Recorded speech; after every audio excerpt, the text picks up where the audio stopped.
কাক, আমাকে আমার জাদুদণ্ডটা দাও তাড়াতাড়ি। আমাকে একটা ধন্যবাদ অন্তত দিন অন্ধকার পরি। চুপ করো মূর্খ কাক, তুমি এমন কিছুই করনি আমার জন্য যাতে তোমাকে ধন্যবাদ দিতে হবে।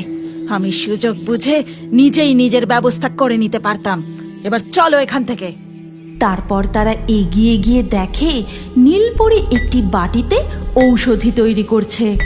এ কি অন্ধকার পরি, তুমি মুক্ত হলে কি করে? আর বায়স, তুমি পরিরাজ্যে প্রবেশ করলে কি করে? ও, বুঝতে পেরেছি। তার মানে বায়স, তুমি ম্যাকাও পাখির রূপ ধারণ করে আমাদের ঠকালে।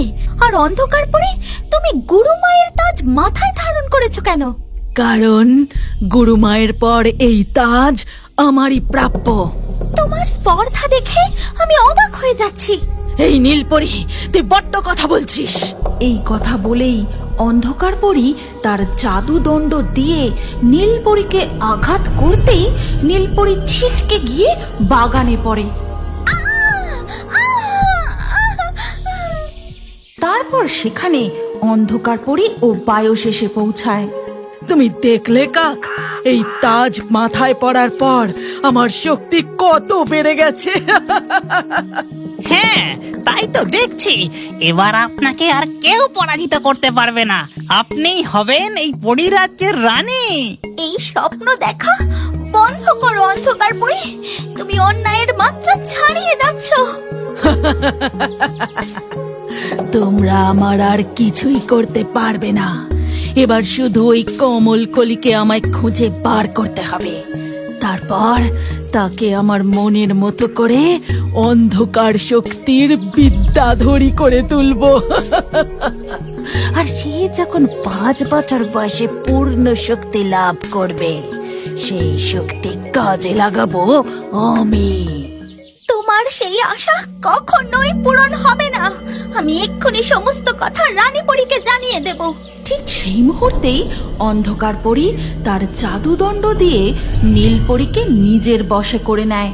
তারপর, প্রণাম অন্ধকার পরী, বলুন আমাকে কি করতে হবে? কাক, ওর হাতের জাদুদণ্ডটা নিয়ে নাও। এই কথা শুনে বায়স তাড়াতাড়ি গিয়ে নীলপরীর হাত থেকে জাদুদণ্ডটা নিয়ে নেয়। নীলপরি, তুমি আমার সঙ্গে পরিরাজ্যের দুয়ারে এসো। তারপর তারা সবাই পরিরাজ্যের দুয়ারে পৌঁছায়। যাও আমার দাসী নীলপরি, পৃথিবী রাজ্যে যাও। সেখানে গিয়ে কমলকলিকে খুঁজবে। আর দাঁড়াও, সে জাদুদণ্ডের সাহায্যে নীলপরীর হাতে এটি সব সময় তোমার হাতে রাখবে। আর কমলকলির খোঁজ বা কোনো রকম কিছু বুঝলেই এর মাধ্যমে আমাকে সংকেত পাঠাবে।